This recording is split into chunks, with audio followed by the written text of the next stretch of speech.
Bueno, en esta oportunidad vamos a hablar sobre el tema de gestión de inocuidad de alimentos.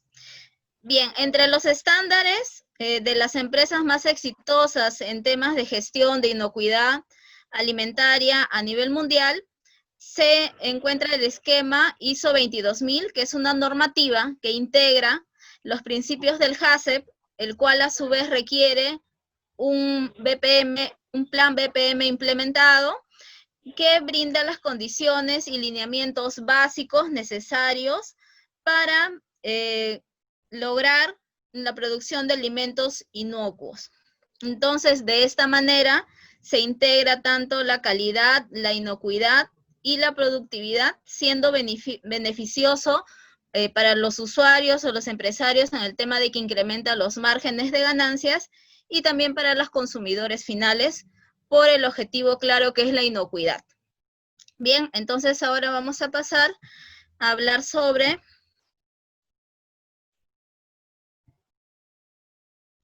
primero la parte normativa que se utiliza a nivel nacional.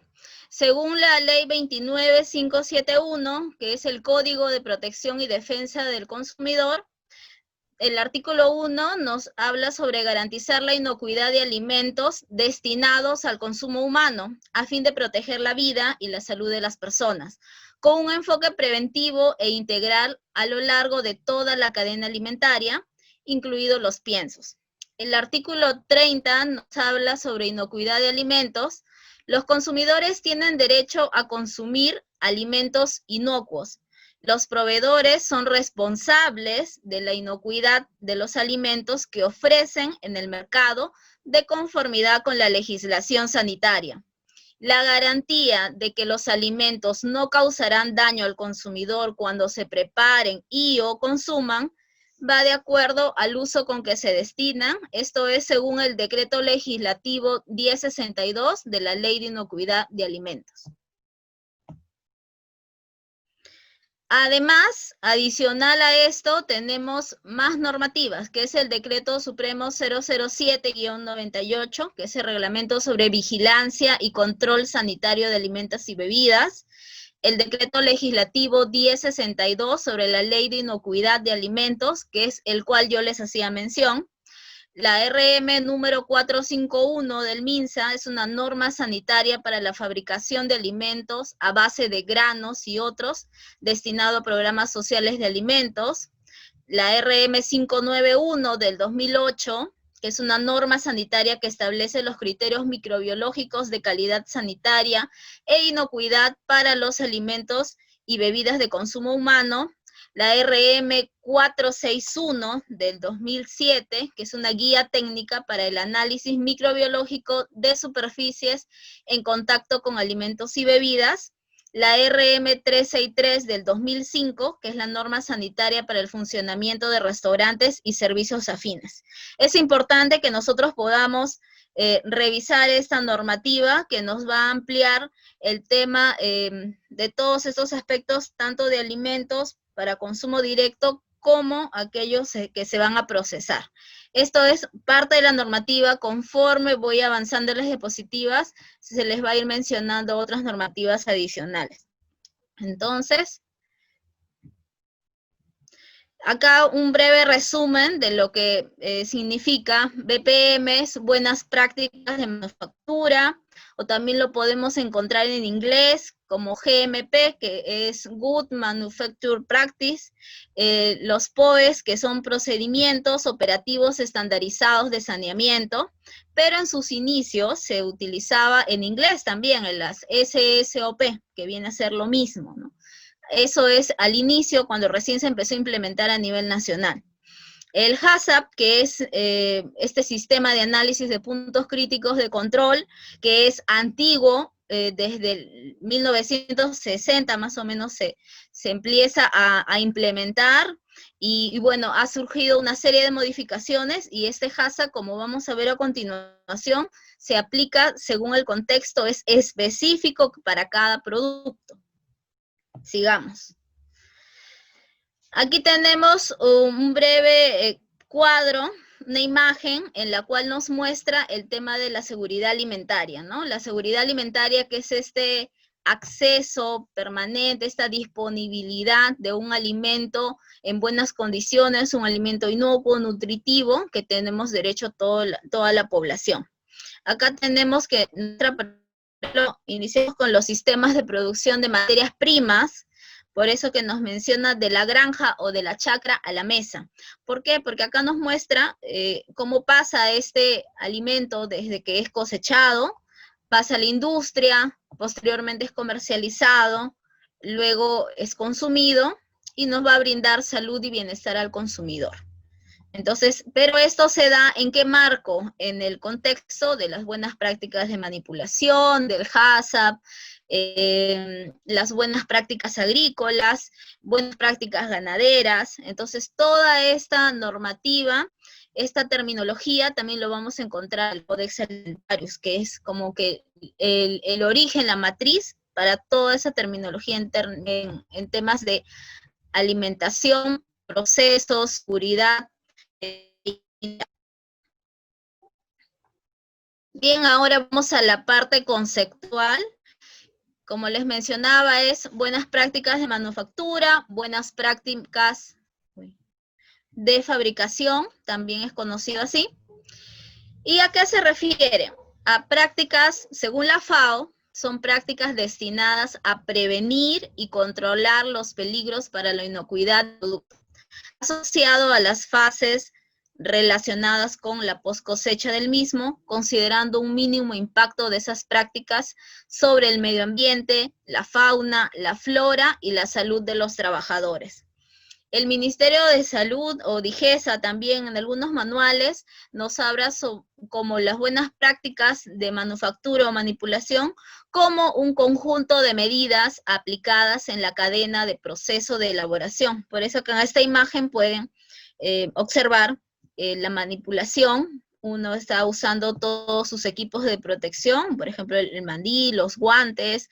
La otra imagen muestra un manipulador con mascarilla. Entonces, a eso se refiere, ¿no? ¿Cómo es que estos procesos de elaboración y distribución de alimentos buscan asegurar la calidad sanitaria e inocuidad de estos alimentos? Entonces, las BPM se formulan en forma estricta para su aplicación, seguimiento y evaluación, porque además estos manipuladores reciben una capacitación, una retroalimentación. En realidad es un flujo bastante dinámico y constante para precisamente asegurar estas buenas prácticas de manipulación y poder tener ese alimento inocuo, que es el objetivo de todos estos sistemas, todo ese trabajo arduo.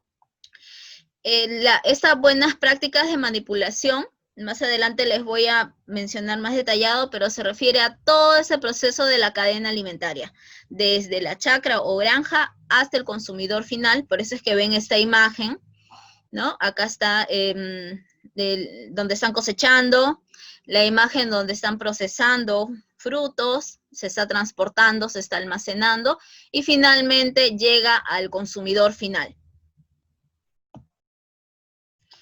¿Y qué es la cadena alimentaria? Pues son las fases que abarcan los alimentos desde la producción primaria hasta el consumo final.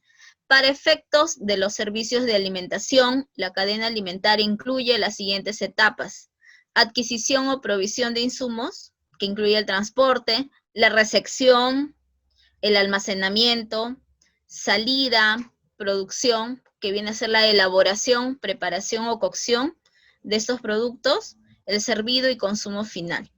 Incluye cualquier etapa intermedia propia o específica de cada servicio de alimentación. Como nos vamos a ir dando cuenta, tanto estas BPM como las POEs o el HACCP se adapta específicamente al producto al cual la empresa distribuye, ¿no? Al cual esa empresa procesa o exporta quizás. Aquí tenemos una imagen de lo que es la cadena alimentaria. Ya les mencioné el concepto. Y viene a ser desde la adquisición de la materia prima, el control de proveedores, por ejemplo, verificar la calidad de esta materia prima que está siendo recibida, base del almacenamiento, que debe de cumplir ciertas condiciones, tanto de temperatura, actividad de agua, humedad, iluminación, etcétera. La preparación de las materias primas, el control de los parámetros de calidad. El tema de la preparación de la materia prima, también siempre cuidando estos parámetros bioquímicos para lograr la conservación. La preparación final, el tema de los parámetros de calidad del producto final, y el transporte, que incluye también esta conservación y la comercialización. Y como ven, a lo largo de toda esta cadena alimentaria es que se establecen las buenas prácticas de manipulación.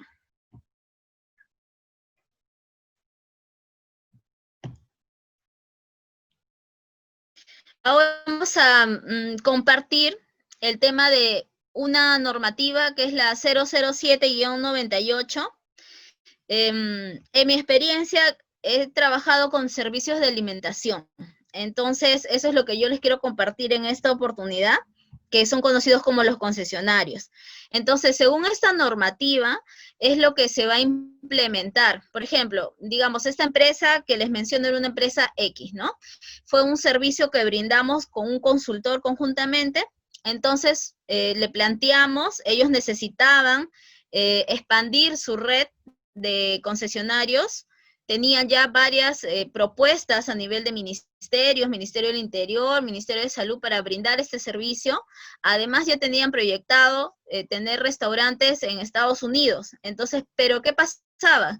Que a ellos la normatividad ya es mucho más exigente y le piden que en su país haya tenido ya implementados estos sistemas de gestión de calidad, que mínimamente tienen que tener su HACCP implementado y que su autoridad nacional sanitaria, en este caso que era DIGESA, le brinde el documento con el nombre de la empresa. Entonces, ¿qué es lo que se empezó? Porque ellos trabajaban, digamos, empíricamente, ¿no? Brindaban el servicio y no todas las empresas te piden todos estos sistemas de calidad. Hay algunas que, bueno, solamente te piden el tema de los costos y el costo que ellos daban por el brindar un servicio de alimentación era, digamos, un precio del mercado hasta menor.